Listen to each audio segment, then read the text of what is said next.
Question 3. What are the Kings trying to do with their moves thus far? Win a championship. Yeah. 82-0. Kyle, that's too far. 77-5. I think 73-9. Final answer. Sam is coming on. Will Sam know? I don't know. He'll know some things. So let's we had a chance to talk to some folks that know things and try to get an idea. I talked to Slamson, by the way. Didn't say much. A lot of sign language. You don't speak lion? I don't. Wow. So it was feel the for you. You didn't understand roar. Now you don't. What am I saying, right? We said earlier, Dennis Schroeder. Look, I think they overpaid for him. I think a lot of people go.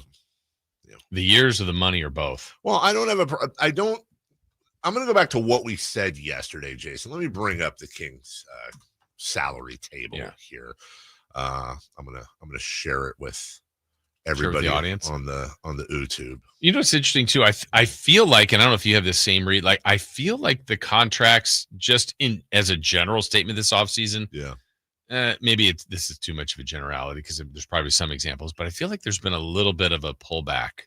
Like, I mean, okay, if Schroeder's getting roughly 15 mil per, whether you think that's an overpay or not, I'm thinking of like, I don't know, a couple years ago, Herter was making like 17, Barnes at 18. There's guys in the 20s, and I don't know. It doesn't seem crazy. I mean, all of it seems crazy if you really think of just like the common person out there. But I don't know.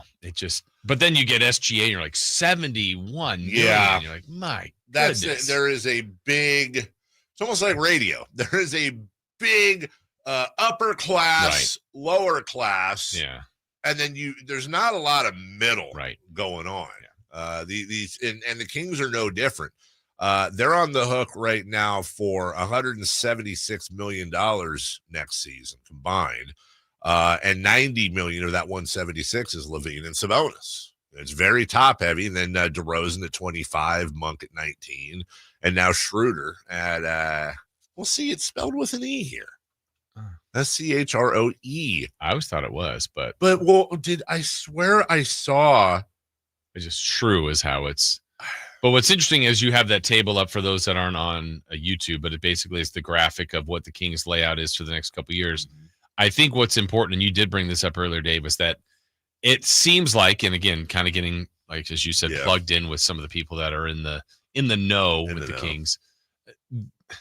They're trying to be, have a functioning team this year, but also not really where you go, wow, they got contracts laid out for 5 more years, exorbitant amount of prices. It feels like there's a little bit of a numbers timeline here that Scott Perry's not trying to exceed as far as not get too far out in contracts. No, I completely agree with you. And I think the key to that thought is let's pull out and look at the contracts here. You've got 2 years. Yeah, everyone's clipped up this year. Yeah. Move on. Next year, coming off the books, at least Saric, Eubanks, Terrence Davis, Keon if they don't extend him, and Isaac Jones, I guess, was 1 year. I don't know. Isaac Jones isn't lined up. But also even next year, if nothing happens with Sabonis or Levine, it's easier next year. That's right. To move those guys. Because now all of a sudden, by the way, Levine has, and this is an interesting thing to monitor, Levine has a player option next year. Yeah. So there is always the thought of they could extend him for lesser annual value. Right. I don't know if he'd want to do that or try. I don't see him getting any higher than 40. I see no way where he doesn't opt into that player option unless he's extended. He's not getting 50 a year anywhere. And if he is, that means he had a fabulous year this year. And that's a win for the Kings if he's on the Kings. Also, I think DeRozan's deal is partially guaranteed. Mm-hmm, it is, and he is on an expiring. So you really have to look ahead this season and next season. Because once that's done, you have Sabonis on an expiring. Provided you still have Monk, you have Monk on a $21 million player option. And then this is the key when you look at year 3 of Dennis Schroeder. Now, it has him listed at $15.7 million. What I've been told is that is a very small partial guarantee. In other words, nowhere near that. you for all intents and purposes, you should consider it a 2-year deal with a team option for a third, which is they never say never, but the plan is not to have this going on 3 years from now with Schroeder. Now, to add to that, at that point, you will have the team option. You would assume, again, if he's still on the team, on Devin Carter picked up, but you have extensions eligible for both Keegan Murray and Keon Ellis. Now, one thing that I think is really important to note about all of this, did Dennis Schroeder get overpaid? A little bit, maybe, fine. Is Schroeder going to be a serviceable point guard for this team that needed a point guard? Sure. And I asked, I said, why do you need a point guard? Who cares? Put Carter out there, put Ellis out there, put whoever out there, just let them do their thing. Screw it. And I asked that question. I thought the answer, and we said this earlier, was very good. It's as much for the team as it is for the coach and the coaching staff. They need an on-floor general to be able to do these things. You need an actual point guard. It's not necessarily about wins, but you also don't want to throw. You've got a young, it's like a rookie. You want to develop the rookie. Well, you also want to develop your coach. They think Doug Christie can be a very good head coach. You may disagree. They want to develop their coach and their coaching staff, which is why they surrounded him with the Mike Woodsons of the world, people that are experienced. But they also want to give these guys a fighting chance, especially considering they won 40 games last year with all the drama. I get that. But I think what is really interesting to know here on the Windy anniversary, Brian Windhorst anniversary, Dennis Schroeder, Keon Ellis, and Keegan Murray all have the same agent, Mark Bartelstein. Yeah.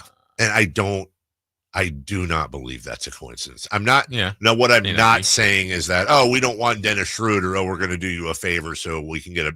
Sure. That's not how it works. But there are relationships there. And when we talk about Scott Perry, you look at the relationships, you look at his past history. Jason, I'm not ready to say that the team has out and out said they are now entering into a full rebuild phase, because they're not going to bottom out. Right. But what I think, when you look at the strategy and the tea leaves, it very much looks like they're thinking, okay, we got 2 years to get rid of all this stuff, 2 years to gather draft assets, 2 years to gather youth, and then we're going to have a ton of money to work with, both for trades, if a free agent wants to come here. I don't expect the bulk of this roster to be here a year from now. Yeah. And when I say the bulk, I mean the bulk of the roster to be here. And I don't mean like big guys either. I mean, more than 7 to be gone. So it was interesting to, whether they follow that or not, I don't know. Whether somebody's mind changes, I don't know. But so far, I don't have a problem with this. Well, and I think that's the thing too. And I know general managers can get grief for this, but I think plans change a lot. Hey, this is our plan. And then, Team X came in with this offer. You know what? We weren't thinking of that, but now this is a road we're going to take. Right. Or this trade or an injury, and we had to change course. So those are the kind of things that can happen. But I think the one last part of this, my thought is, I think where there'll be some debate as the year goes on is, would Westbrook have been better? Right. Would Ty Jerome, Tyus Jones, when they needed a point guard, totally get that. Those guys might have been less expensive, but is Schroeder going to play out better? That's something we'll watch. And I think that a real great way to combat that is just not care.